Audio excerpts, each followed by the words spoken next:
Meus amigos, bom dia, sou eu de novo, Dr. Hernando Dossi, estou no meu escritório em Fortaleza. Hoje é o dia 28 de março de 2023. Hoje é terça-feira. Eu estou aqui no escritório com Jeová Mendes, o homem que entende profundamente sobre a história sagrada. Escreveu vários livros. Eu vou já fazer uma entrevistazinha com ele. Ô Bené, pede ali para ele. Eu sei! É lascado, meu Deus. Bom dia, você desculpe aí, pessoal. Jeová, vem cá, Jeová. Então, Jeová, eu vou fazer aqui umas 3 perguntinhas ao Jeová sobre a história sagrada, né? Jeová, a primeira pergunta que eu faço a você. Tá aqui vivendo. É bom que você tá. Você senta aqui. Pega uma cadeira. Posso para a cadeira? Posso para a cadeira? Porque tudo é de pobre. É um estúdio. Não, aqui eu sei. É um estúdio pobre, não tem. Não, tem isso aqui não. não tem profissionalismo. Tem isso não. Olha aqui pro celular para ficar fácil, né? Eu pergunto a você. Madalena foi realmente discípula ou apóstola de Cristo? Doutor, primeiramente, na história do cristão, na história do cristianismo, Mais perto. não existia apóstola, existia discípula. Sim. Não tinha apóstolo, tinha os 2 apóstolos. E outra coisa, há um erro histórico, porque na realidade Maria Madalena nunca foi prostituta. A mulher que fora encontrada nas ruas de Jerusalém, com aqueles bandos de acusadores, cada um com uma pedra, querendo apedrejá-la, Beleza, olha de lá, tá legal? dizendo que ela estava em adultério, aquela mulher, segundo a história, não era Maria Madalena, e sim Susana de Magdala. Como era da mesma cidade, um certo dia, no ano 600 depois de Cristo, o Papa Gregório, em conversa com alguns cardeais, disse o seguinte: meus irmãos, vocês não acham que aquela mulher chamada Susana de Magdala não seria a mesma Maria Madalena, não? A partir dessa brincadeira foi que a tradição cópia essa versão. Criou Madalena. Madalena. Estava uma brincadeira do Papa Gregório. Mas por que tem naquela Santa Ceia pintada por Leonardo da Vinci, Maria Madalena ao lado de Jesus Cristo como participante do apostolado dele? Na realidade não era Maria Madalena, ali é João Evangelista. Agora, o Leonardo da Vinci botou por pura maldade. Foi maldade, né? Maldade. Ali não é a mulher, ali é Eu queria de você, João né? Evangelista. João não é Maria Madalena. Mas vestido de mulher. Não estou dizendo que ele botou de forma maldosa, porque naquele tempo os apóstolos também tinham o cabelo comprido, tinham o cabelo bem longo, né? Eu fiquei. E como o João era muito novo, era o mais novo do grupo de apóstolos, aí botou o João como fosse um rapazinho com cabelo comprido que parece mais uma mulher. Deixa-me registrar aqui a chegada da nossa grande Luzene do Cavaquinho, né? Tá certo? Olha, eu vou ter outra pergunta para você. Você falou em Susana. Aquela Susana, aquela mulher casada, talvez com Joaquim, não é? Joaquim? Que foi morta porque não cedeu, apareceu toda aquela situação do Daniel. Dois acusadores. Né? Foi, né? E ela foi morta porque não cedeu às pressões e à vontade dele, não é isso?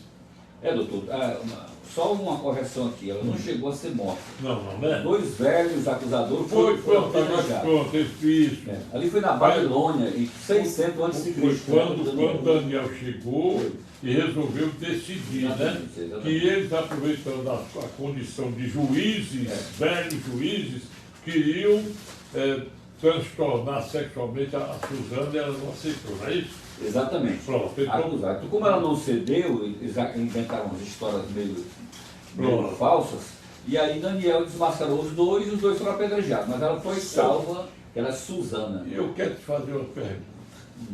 A Igreja Católica, eu sou católico, eu não comungo com a Igreja Católica achar que Maria intercede junto a Jesus Cristo. Porque a própria Bíblia, do que eu sei, só apresenta Maria em 4 ou 5 oportunidades. Vê se eu sei quais são. Uma, quando Maria, nas bodas de Caná, né? Ele diz: mulher, minha hora ainda não chegou. Depois vem aquele fato de Maria encontrar o menino Jesus no templo, aquele negócio todo. A terceira, a apresentação do menino Jesus no templo, né? Depois outra, quando Maria, aos pés da cruz, na hora do sacrifício de Jesus, ele diz assim, Maria, eis o teu filho, com João, né? Esse João aí é o João que é o evangelista, não é? Exatamente. Não é o João Batista, porque o João Batista estava decapitado e morto, né? E eu pergunto, você acha que Maria intercede no de Jesus? Porque eu entendo que não, meu ponto de vista. Qual é o seu ponto de vista? Doutor, baseado, por exemplo, nas versões teológicas, né, e cristológicas do Oriente Médio, dos países, por exemplo, como da Etiópia, os cópitas, que são os cristãos da Etiópia, os Hashemitas da Jordânia, os Alauítas da Síria, né? Esses povos do Oriente, eles têm uma versão unânime, quando afirma o seguinte: Maria, quando vivia, morava com João, morou com João 21 anos na cidade de Éfeso, na Turquia. No ano 54 do governo de Cláudio, imperador romano, ela veio a Jerusalém, teve na Galiléia, passou por Tiberíades, passou por Citópolis, Nazaré e outras cidades, visitando os parentes. Quando ela foi a Jerusalém, ela adoeceu e faleceu no ano 54 depois de Cristo. E no dia da morte de Maria, os apóstolos não estavam em Jerusalém, somente alguns cristãos piedosos que se encarregaram do seu sepultamento, que ocorreu no Vale de Josafá, já na subida do Monte das Oliveiras. Diz a história dos cóptas que uma semana depois, alguns dos apóstolos chegaram a Jerusalém e tomaram conhecimento que Míriam, a quem chamaria lá é Míriam, havia falecido. Então, um grupo de apóstolos desceu ao Vale de Josafá e foram ao túmulo de Maria. Chegando lá, a pedra tumular estava lacrada, eles removeram a pedra tumular, mas não encontraram o seu corpo, somente os lençóis perfumados. Baseado nessa versão, doutor Arlindo, é que os cristãos do Oriente afirmam que Maria, certamente, indubitavelmente, fora trasladada ao céu por seu filho Jesus. Nessa versão eu acredito. Agora eu acho, do meu ponto de vista, é que Deus, o Senhor Deus, tendo escolhido o seu Filho amado, Jesus Cristo, para ser teu reino não terá fim, Maria desprestigiaria Jesus Cristo, tendo que ser uma política. Eu peço uma coisa, Maria chega lá e Jesus atende. Você não acha que isso não tem cabimento? Doutor, toda a devoção a Maria, o chamado culto mariano, começou em 326 depois de Cristo, com Flávia Júlia Helena Augusta, Santa Helena, mãe do imperador Constantino, que estava leprosa, saíram de Roma com o patrocínio de seu filho, o imperador Constantino o Grande, e fez uma restauração da cidade de Jerusalém, que estava totalmente esbagaçada, estava totalmente destruída. Ela encontrou então a cruz de Cristo, pediu ao velho Macário, o bispo da cidade, que a levasse ao local onde Maria fora colocado o seu corpo, chamado hoje a Igreja da Dormição, em Jerusalém, e lá então ela ajoelhou-se, orou, rezou, e ficou totalmente restaurada da sua lepra. A partir daí, a partir de Santa Helena, mãe de Constantino, foi que os cristãos começaram então a cultuar, ovacionar e apoteosear a figura de Maria. Eu queria fazer a pergunta, eu quero ser menos prolixo para a gente ganhar mais tempo. Eu quero fazer mais umas 2 ou 3 perguntas. A primeira, vamos a esse fato. João Batista, você sabe que ele foi degolado porque a filha de Herodíase, não é? Salomé. Exigiu a Salomé, ela botava chifre do irmão do Herodes, né? Era casada com o irmão dele, botava chifre, a garota se balançou, ela achou legal, mandou decapitar o filho dela a conselho da mãe. A partir daí, por que não se falou mais de Jesus? Por que não se operou o milagre da ressurreição dele, como é que diz? Da ressurreição? De pegar e fazer ele voltar a viver, né? Porque não apareceu mais nada na Bíblia. Doutor, só uma correção aqui. Não foi Salomé que traiu. Quem traiu foi a mãe dela, Herodíase. Salomé era a filha da Herodíase. Só que ela começou a se balançar e não deixou. Herodíase vivia com o próprio tio. O marido dela é Herodes Filipe Goé, que vivia em Roma. Então ela vivia, era um irmão, era um tio, era casada com um tio, gostando de outro tio. O que vivia em Roma era irmão de Herodes Antipas. Então, quando ela estava aniversariando, ela dançou muito disso. Olha, menina, dança muito bem. Pede-me o que quiser, dar-te-ei. Então, ela pediu a cabeça chamativa, né? Pronto, aí vem um prato e entrega ela fica feliz. Herodes, por exemplo, vamos dizer aqui. Aliás, eu nunca achei ninguém para me responder a essa pergunta que eu não encontro na Bíblia. Não encontro. Por exemplo, diz a Bíblia que Jesus, quando é Melquior, Gaspar e Baltazar. Melquior, Gaspar e Baltazar. Eles foram pela estrela de dia até onde tinha nascido Jesus, em Belém de Judá. Tudo legal. Orientados a voltarem para o caminho, porque Herodes, que tinha pedido para eles indicarem direito que queria visitar Jesus, aquele negócio todinho, olha, não voltaram. A pergunta eu faço.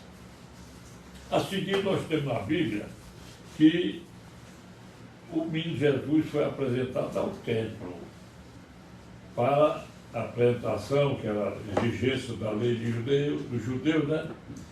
E também tem que José acordou com a informação do ano de que ele deveria se mudar para o Egito, porque Herodes ia matá-lo. Tanto é verdade que houve os santos inocentes, que são aqueles santos que Herodes mandou degolar tudo que era de criança com menos de 2 anos de idade para ver se encontrava Jesus. E a recomendação era José só voltar depois que morresse o Herodes, que ia morrer. Aí eu me pergunto, como é que se explica que no 8º dia ele tinha que ser apresentado ao templo de Jerusalém, e como é que se explica que ele fugiu para o Egito para não ser perseguido pelo Herodes? Como é que se explica isso? Você sabe disso? Doutor, toda criança nascida em Jerusalém, toda criança nascida dentro da lei judaica, no 8º dia tem que passar pelo ritual do Brit Milá, que é um cortezinho feito do prepúcio da criança. Bom, depois do 8º dia, já no 8º dia de nascimento. No quadro já de apresentação, né? Quando José voltou com Maria de Jerusalém, tinha feito lá com Josué, tinha feito o corte do prepúcio da criança. No outro dia, chegando em casa, em Belém, ele teve um sonho. José foi para o Egito. Quer dizer que esse sonho foi depois da apresentação. Pronto, está respondida a pergunta. Agora, eu nunca ouvi, às vezes, os padres que eu assisto às missas pela televisão, os padres não sabem, eu nunca vi deixam explicar aquele negócio, se tua mão direita fizer um mal corta, joga fora, se o teu olho e tal. Como é que você vai cortar a mão, cortar o pé, cortar não sei o quê? Isso está na Bíblia. Como é que você explica essa situação? Não, ali é uma metáfora. É uma metáfora, é uma comparação. Quer dizer, se cortar a mão é disciplinar a mão. Cortar o inimigo. Se o teu olho, né? É disciplinar. Disciplinar, pronto. No sentido metafórico. Sim, agora, Maria, quando foi retirada, não, ela morreu no Vale de Josafá, provaram que ela teve a mesma ascensão de Jesus Cristo, né? Foi. Agora eu pergunto, por que a Bíblia se omite a respeito? Porque dá a entender, dentro da Bíblia, que Jesus era um tanto grosseiro com a mãe dele. Você não nota isso, não? Porque, doutor, assim, toda criança... Ele diz assim, mulher, quando disseram, tua mãe e teus irmãos estão aí fora. Aí Jesus disse, mulher, não, minha mãe e meus irmãos são todos vocês. Todos aqueles que fazem a vontade de meu pai. E naquela cena também das bodas de Caná, mulher, minha ainda não chegou. Você acha que ele foi grosseiro ali com a Maria? Não, porque na tradição judaica é assim também, que os filhos são criados dentro de uma regra muito rigorosa da lei de Moisés. Toda aquela aspereza que faz parte exatamente do sistema cultural dos judeus. Jeová, o Corão, que é também chamado Alcorão, a Bíblia dos muçulmanos. Essa Bíblia dos muçulmanos, ela é mais ou menos igual, é muito rigorosa, relativamente à Bíblia católica, porque você sabe que a Bíblia do catolicismo, ela tem mais livros do que a Bíblia dos evangélicos, né? E que... 7 livros a mais. 7 livros a mais, isso. Existem livros do Primeiro Testamento, né? E livros já do Novo Testamento, não é isso? Exatamente. Eu pergunto, a diferença que tem, sumariamente dizendo, a diferença da Bíblia do muçulmano, o Corão, eu vou chamar mais Corão, que é a palavra psicopata, psicopata não, chama-se prótese, próclise. Eu pergunto, prótese, desculpa, eu pergunto, você acha semelhança no e no outro, você conhece as duas? Doutor, eu conheço a Bíblia, tanto a Bíblia como o Alcorão. Pronto. Mas na realidade, se você for botar o Corão diante da Bíblia, ele passa milhões de anos-luz. A Bíblia é muito mais rica em todos os É muito mais, não é? 1000 vezes. Agora, O Alcorão é muito seco. E outra coisa, e o Alcorão é cheio de regras draconianas, muito Pronto. rigorosas com relação à mulher. É tanto que até hoje eles matam homossexuais, matam mulher, matam bandido, matam tudo. Lá não escapa não. Lá não... Pois é isso que eu digo, eu não entendo isso.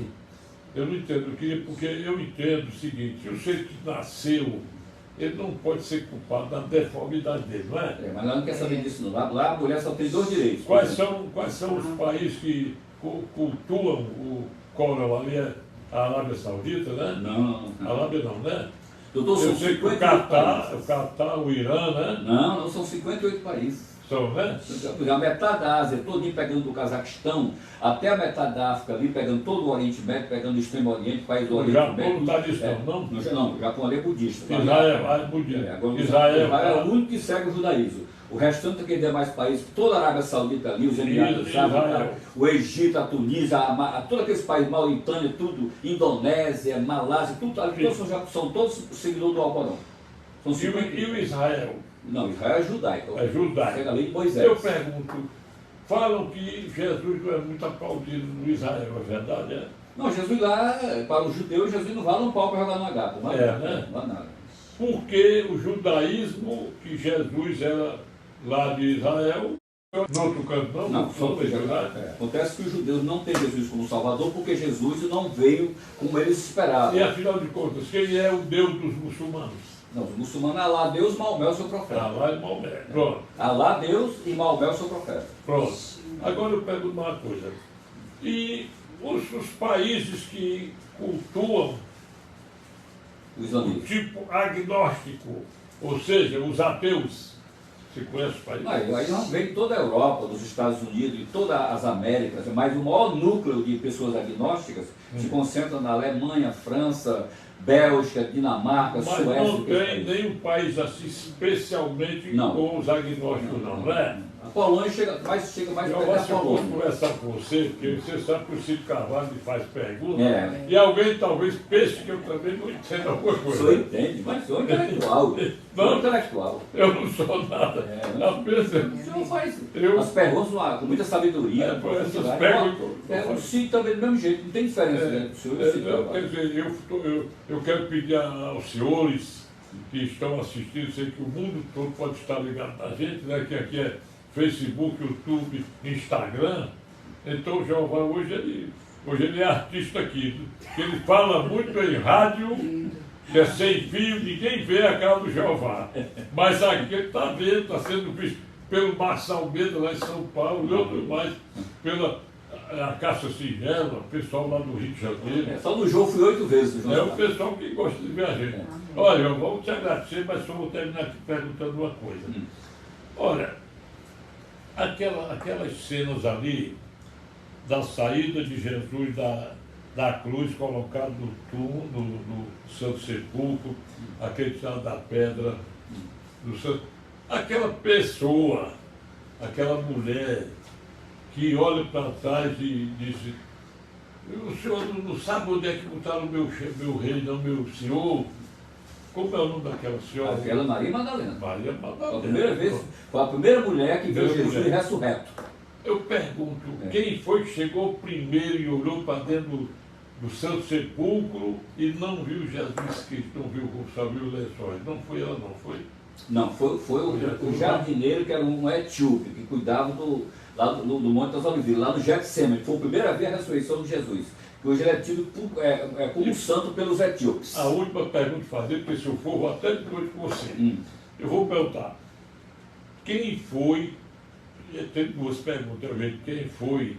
É verdade que os guardas do Santo Sepulcro foram corrompidos com dinheiro, receberam realmente esse dinheiro para divulgarem que roubaram o corpo de Jesus? Foi isso, verdade? Exatamente. O centurião centurião Petrônio colocou o soldado no túmulo. E quem foi? O centurião Petrônio, que era o comandante da tropa, botou o soldado lá. Que se impostou, pode dizer que ele disse que vai ressuscitar. Para terminar, quem era o Herodes que estava no governo era o chefe, o imperador lá, o Herodes, ao tempo em que Jesus foi crucificado por autorização, ordem, né, de Pôncio Pilatos. Esse aí é Herodes Antipas, que era filho de Herodes o Grande, que mandou matar os inocentes de Belém. E eu perguntei esse tal de, como é o cara, Barrabás, que foi solto. Eu sei que ele era homicida, que tem mais dele depois daquela saída dele da prisão. Eu tenho um livro sobre Barrabás, doutor, ele morreu no ano 46 depois de Cristo, uma batalha contra os romanos, na cidade de Betúlia, na Galileia. Ele morreu porque ele era muito querido pelo povo, porque ele assaltava, matava, estuprava, mas era inimigo dos romanos, e o povo gostava disso. Pronto. Termino perguntando para você ir embora, eu vou falar com o Luziano do Cavaquinho. Deixa eu perguntar.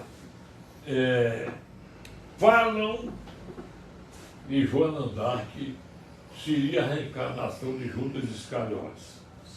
O que você diz disso? Na concepção, por exemplo, kardecista e também no espiritismo, existe essa versão, né? Mas em outras religiões isso aí não tem muita credibilidade, não. Mas Santa Joana d'Arc realmente foi beatificada mesmo pelo Papa? Ela tinha 18 anos quando foi queimada pela igreja. 6 meses depois da sua queimação, a Igreja Católica disse, meu Deus, queimamos uma santa, né? Uma moça jovem, bonita, puxa muita coisa, você puxa também por mim.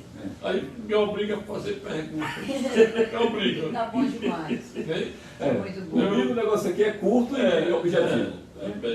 Bem difícil a minha situação, porque eu fico na obrigação de ir mais fundo na coisa. Quem era o imperador mesmo, romano, no dia que Pôncio Pilatos liberou Barrabás para matar Jesus Cristo? Era o senhor do mundo, o mais poderoso do mundo, Tibério César. Tibério César. Mas me diga uma coisa, indo lá para a banda do Egito, que tal aquele negócio do Tutankhamon? Não, Tutankhamon. Qualquer nome. Eu sei que ele era casado com a irmã dela. Casado com a irmã. Aí ele nasceu 2 incestos, foi? Foi, era uma relação incestuosa, né? Pois é, diz que encontraram na tumba dele os cachorros de 2 incestos, 2 múmias, né? Ele morreu muito novo. 19 anos de idade. Ele também foi muito perseguido. Foi o mais sanguinário que teve. Mas foi muito perseguido pela casta sacerdotal porque ele aboliu o politeísmo e adotou o monoteísmo, a crença no Deus único, que era o Deus Ra, que era o Sol. Quer dizer que agora eu pergunto, agora que você mexeu nessa. Eu não posso nem fazer nada. Quer dizer que as 3 pirâmides maiores do Egito, Quéops, Kefra e Miquelino. Só Quéops é que não tem mais múmia lá, levado. E qual a tumba que tinha mais ouro e mais riqueza ali? Era a tumba do faraó Saqqara. A tumba de Saqqara. Essa é a mais antiga, que é de 3.000 a.C. Jeová Mendes, esse cara é uma sumidade de história sagrada, história antiga. Tem vários livros que estão à venda em todo o país, né? Você vai lançar outro agora? Vou lançar agora a Conspiração do Poder Oculto para a Redução de uma Parcela da Humanidade. Você é o que na vida? Você é agnóstico, você é monoteísta, você é politeísta, você é católico, você é evangélico, crente, protestante, espírita ou mormon? Não, eu sou um cristão sem fronteira. Sem fronteira. Sem religião, né? É mesmo. Sou um cristão sem fronteira. Existe o céu e o inferno? Mas eu fico assim. Você está contando se tem o céu e o inferno. Isso aí tu é Eu baseado na pego, tradição. ô Jeová, eu sei que talvez alguém me critique ou me censure. Eu acredito, eu sou católico, comecei a assistir às missas quando eu tinha 6 anos de idade. O padre celebrava a missa em latim, de costa para os fiéis. E eu gostava até de ir para a missa, como eu gosto de que a mãe me obrigava a ir para a missa, eu ia emendar aquelas velhonas que ficam ali, a saia com saia, botar os gostos lá para emendar, né? Aí eu pergunto, será que existe alguma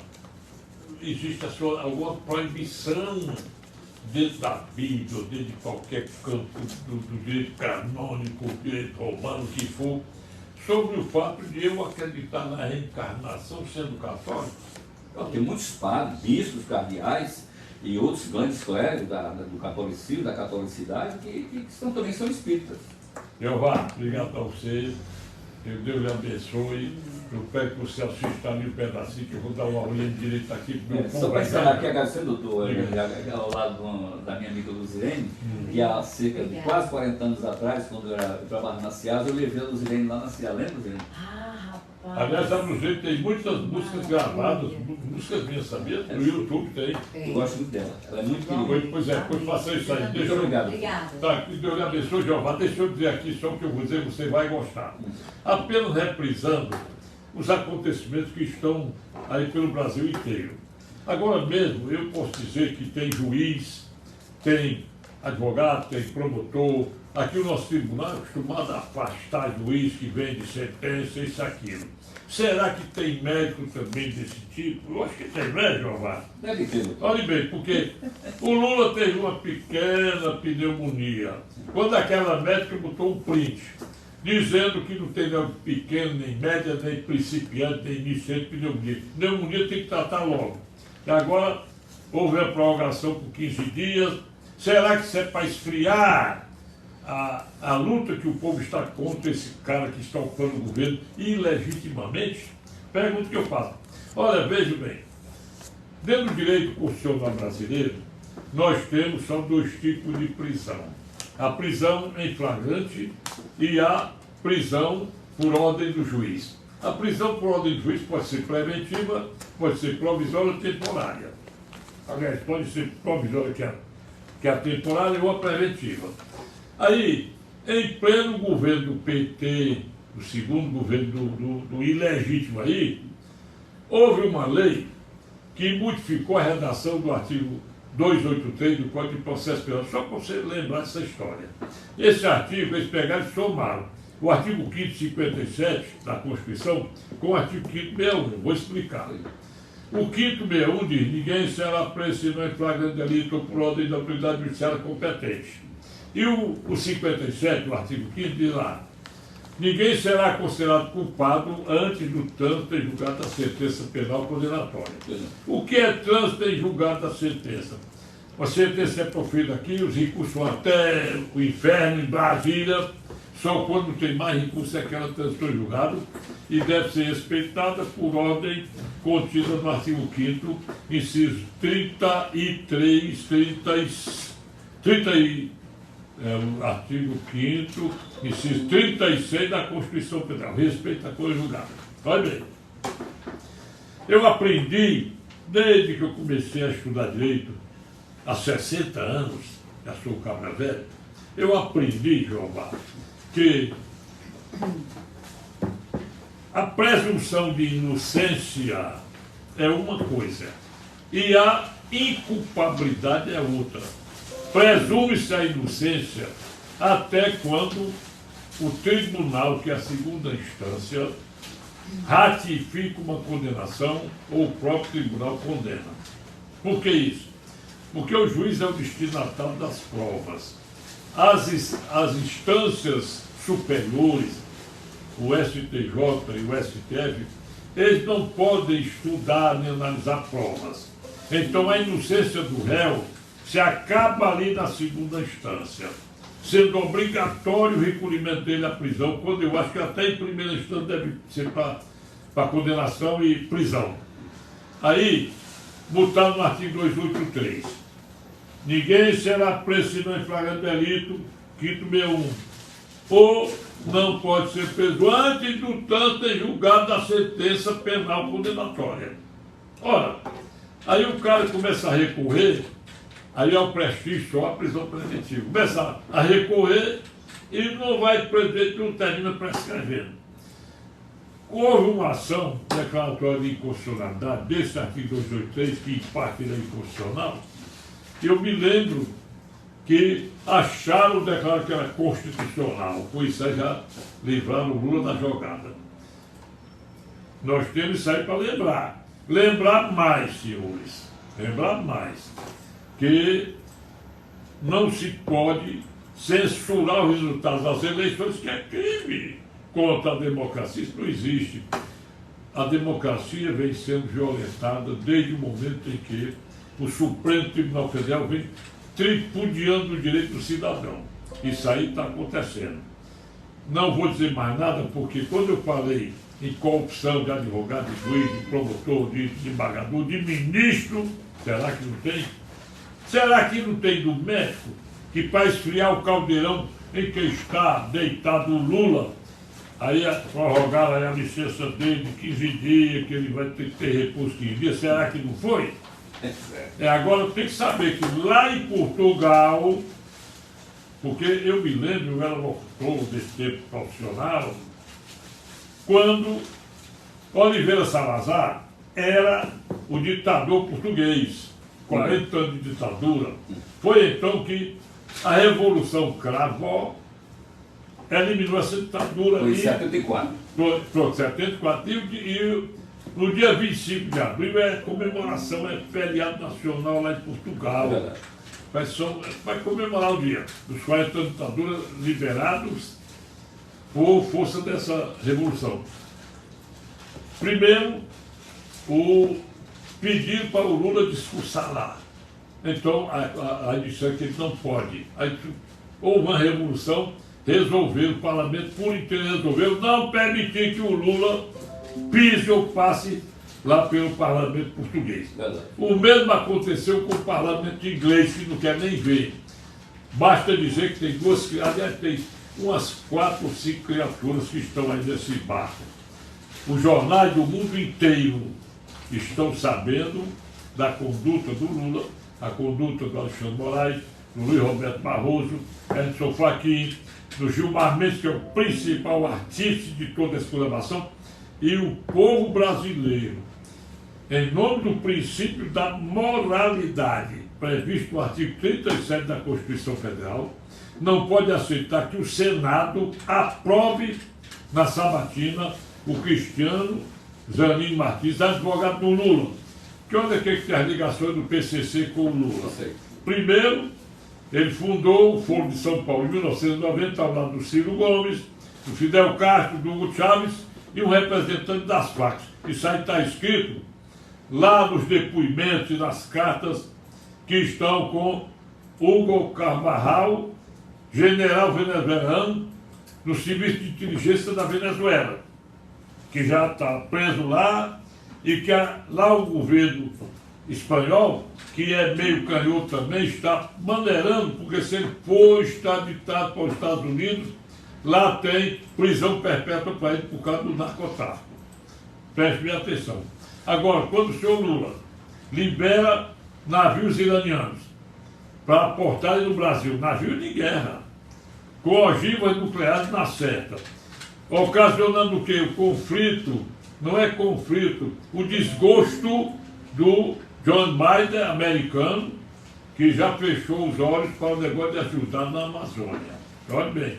Aí, 55 países instados a dizerem aos direitos humanos, Comitê de Direitos Humanos das Nações Unidas, sobre a Nicarágua, só o governo brasileiro ficou caladinho, todo mundo impugnou, ninguém gostou. Agora vejam, agora mesmo quando a Polícia Federal descobriu essa tentativa de sequestro e morte do Sérgio Moro e de sua família, que aliás eu quero dizer para o senhor Tiago Pagnácio e alguns da Rede Jovem Pan, que quando analisaram, ele não quer meter o fedelo não, porque todo mundo sabe que o Intercept do Brasil recebeu dinheiro do narcotráfico para fazer aquela divulgação de interceptação de telefone do Deltan Dallagnol com o Sérgio Moro.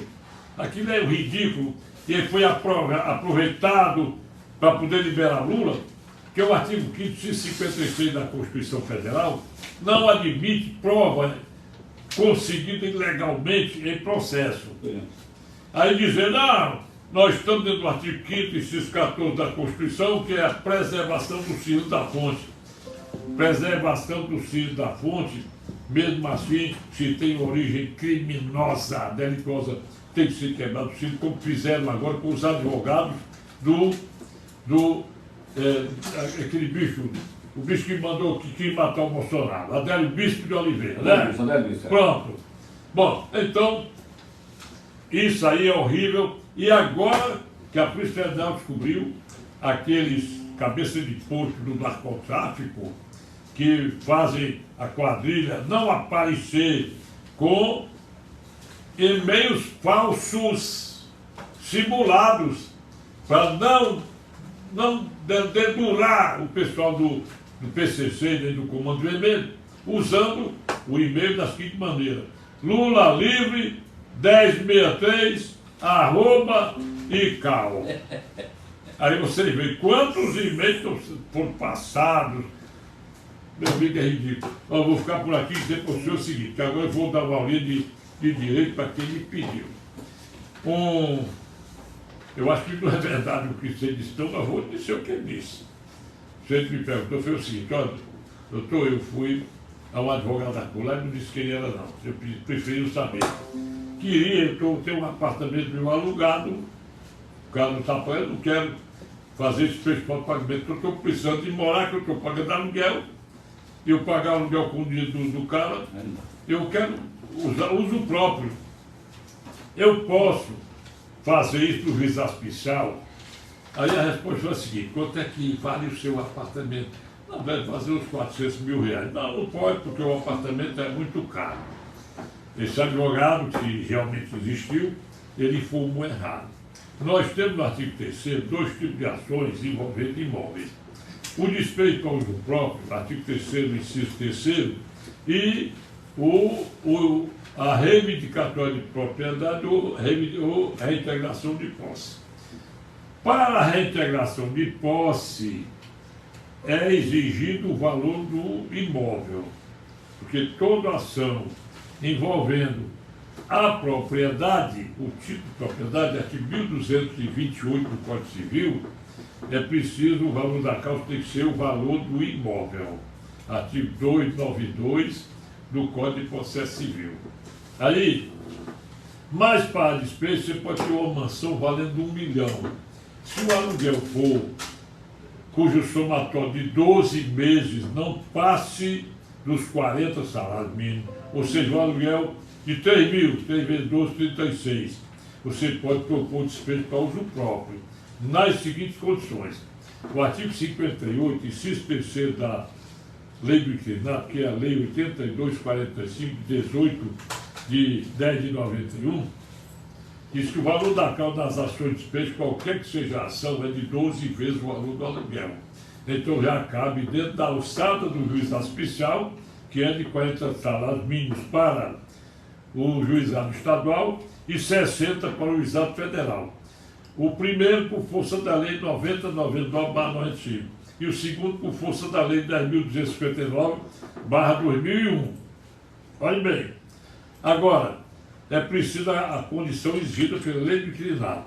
Se você vai pedir o imóvel para uso próprio, para residir, você tem que provar que tem registro imobiliário daquele imóvel que você quer.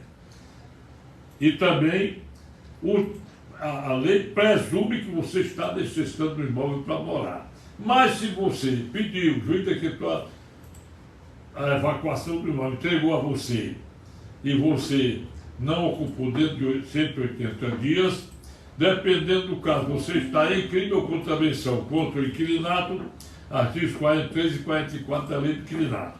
Se você pede para um filho morar, lembrar, precisa o registro do imóvel, artigo 47, número 3, e parágrafo 2º da Lei do Inquilinato. Mesmo quanto a você, só que para o filho você tem que ser para residir, provar que o filho é seu filho com o registro de nascimento, com a escritura registrada, e mais, com certidões de todos os cartórios de imóveis, provando que o filho não tem local para residir. Porque muita gente pensa que é fácil o despejo para uso próprio. Um dia me perguntaram, Jeová, o seguinte: você comprou um imóvel, registrou o nome dele, aí o cara entrou com a ação reivindicatória de propriedade, que seria a própria, artigo 1228 do Código Civil, que diz: qualquer proprietário pode usar, gozar e expor dos seus bens imóveis e retomar de quem o ocupe injustamente. Olha bem, isso é o que diz o artigo 1208, nas minhas palavras. Mas no inquilinato, o cara não ocupa de forma injusta, não. ele é o representante da posse do titular do imóvel, do locador.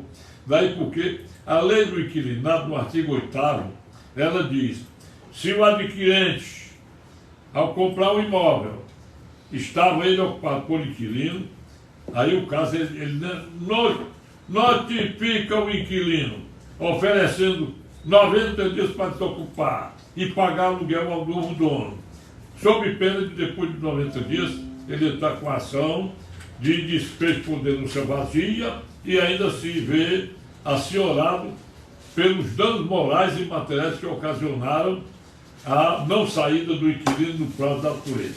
Bom dia para vocês, viu? Até amanhã eu estarei de volta. Luzlene do Carro. Quer dar alguma palavra, Luzlene? Só o meu abraço. Andou fazendo show. Olha, festa dos marinheiros. Bom dia para vocês. Meu zap é isso aqui, 85 é o DDD 999453823. Eu quero agradecer ao Jorge Mendes, uma sumidade em história sagrada e outras histórias da antiguidade. Agradecer que esse cara é o papo da história de Jesus Cristo, de Deus, de Nossa Senhora, todo mundo. Eu não sou nada preso, eu perguntei, sou um repórter. Bom dia, amanhã estarei de volta. Curtam, compartilhem, contem com este amigo na hora que vocês quiserem. Obrigado e até amanhã. Opa.